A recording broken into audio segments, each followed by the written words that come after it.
Found this at Costco. It's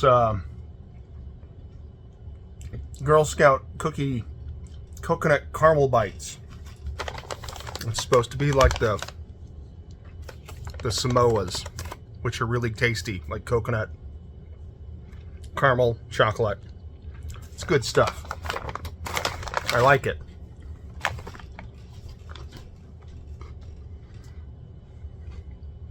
You know who doesn't like it? Gordon Ramsay. Or rather, I'm pretty sure he wouldn't like it because he did a thing on, I don't know, Fallon or something years ago where they had him try Girl Scout cookies. And he made this big performative, like, oh, these are terrible. You know, his little bullshit thing that Gordon Ramsay does. And, like, you know, in my humble opinion, Gordon Ramsay's opinion doesn't fucking matter. These are tasty, and they're big sellers. My daughter was a Girl Scout. Lots of people buy these, and I think he's just full of shit. Gordon Ramsay. I think Gordon Ramsay is a worthless human being. He's awful. He's a terrible person. He's a contrarian just to be a contrarian. Speaking as somebody who is also a contrarian just to be a contrarian, fuck Gordon Ramsay. I guess what I'm saying is that if I was a celebrity, I would have a Kendrick Lamar, Drake-style feud with Gordon Ramsay that would go on for years. Because fuck that guy. He's terrible.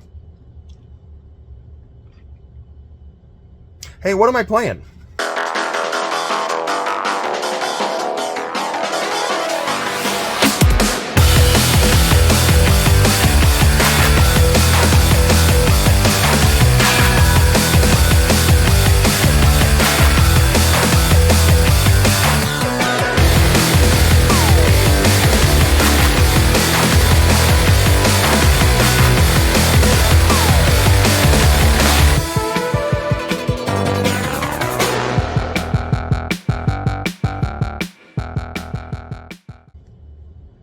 So I have been playing No Rest for the Wicked.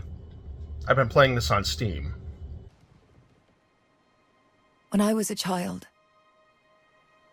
Amgard told me stories.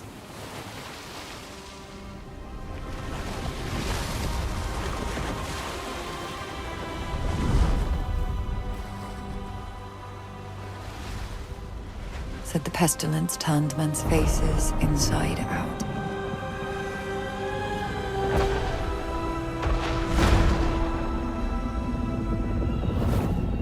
Made them grow limbs where none should be. But the world was nearly lost in its wake.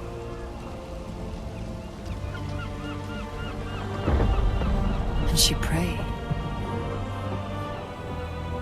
that the Sauron would never need to return.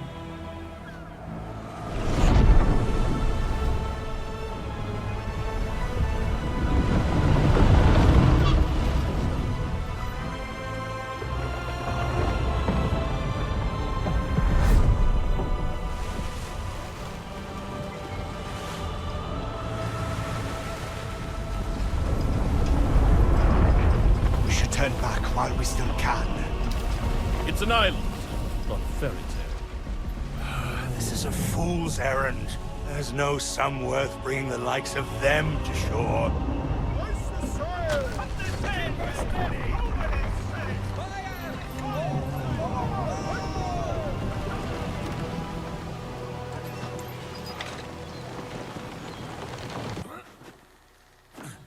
No Rest for the Wicked is the latest game from Moon Studios. These are the guys who did the absolutely stellar Ori games, and I'm a pretty big fan of their work. The game is unfinished and in early access, but it's one that I've been eagerly awaiting, so I had to snatch it up. No Rest for the Wicked is an action RPG combining a Diablo-esque presentation and randomized loot system with the precision-based combat of a Souls-like. The end result of this is a real you got your peanut butter in my chocolate kind of mix that works spectacularly well. You play as a Sarum, a warrior from an ancient religious sect. Sarum are rarely encountered, and their existence is often questioned, as many people seemingly assume their order has died off or was otherwise embellished in stories. In a lot of ways, the Sarum are similar to something like a Jedi, treated more like folklore than actual living beings.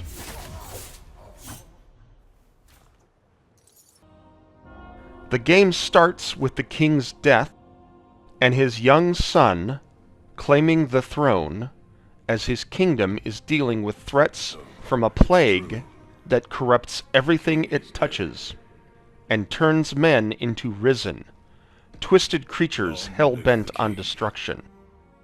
He was a great man, and a good friend. I will mourn him. We will all mourn him. Your father's soul is at rest now, King Magnus.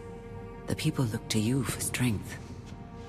I offer my condolences and my counsel, as I did for your father for The many great years. pestilence has returned, Lord Bowers. Yes, I have heard the rumors. They're not rumors. Even now, it ravages the island of Sacra just off our own shores, turning their men and women into unspeakable things. The pestilence is a punishment upon those who have lost their faith. Is it now? How convenient. You question the church? You're not the church, Madrigal. You're just the tip of its spear. Enough. Whatever the cause of this sickness, I cannot allow it to spread. My father has been weak for many years. I will begin my reign doing what he could not. My king, you are grieving. I must recommend against It's any- already done. Tomorrow, Madrigal Celine and her Inquisition will set sail for Sacra. I promise we will cleanse the island of this wickedness. Our new king's faith in the church is well placed. Our king's faith was never in question. Ellsworth is a strong ruler, your grace. Sacra will recover. No. Sacra will be reborn. This is my responsibility to the kingdom. With God's hands, we will reach into every corner of the island and bring it like a newborn babe, screaming into the light. Your character is sent to a backwater island, where a supposed ancient cure to deal with the plague is rumored to exist in derelict Sarum ruins. When you arrive at this island, you find inquisitors from a new religion sent by the king clashing with the local governor of the island. These inquisitors view your kind as heretical, but tolerate you, at least in this early access build, as they need you to help them open the door to the ruins where the supposed cure is locked away. The story so far is excellent, and the game is filled with beautifully crafted cutscenes.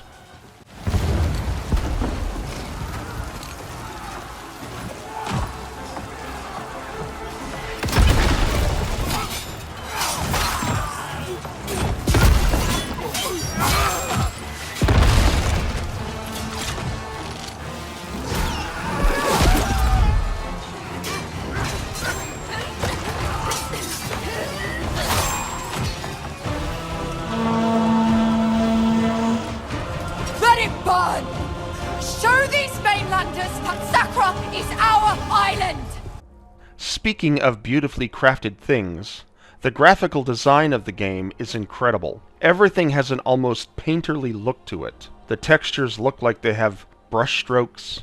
Everything is super stylized and unique. It's utterly gorgeous.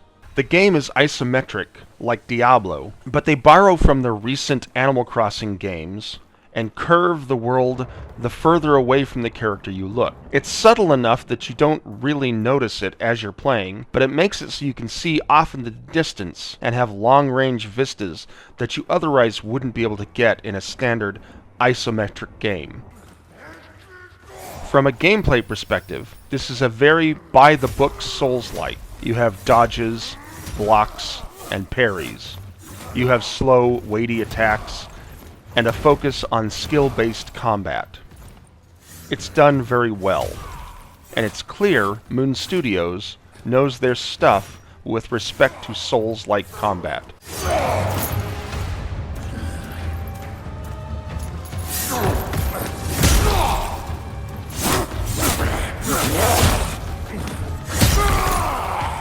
Unfortunately, not every aspect of gameplay gels perfectly with the Souls-like experience. For example, the randomized loot system makes it hard to really do the typical Souls-like build crafting that games like this have. In my playthrough, I went with a strength build, which is generally my go-to for my first run through any Souls-like, but after finding a great strength sword early in the game, I never found another one that quite fit what I was going for. This might not be so bad if you could easily respec and change your build to take advantage of the weapons you do get, as opposed to the ones you want. But in this early access build, there's currently no way to respec, so you're stuck with whatever the RNG gods give you, which kind of sucks. Additionally, there's this entire resource gathering, crafting, and city building aspect to the game, which feels at odds with its core Souls-like focus. Iron Pineapple mentioned this in his video on the game, and I certainly agree with his assessment of it. Having to stop everything you're doing to run around chopping down trees in areas you've already completed is pretty lame.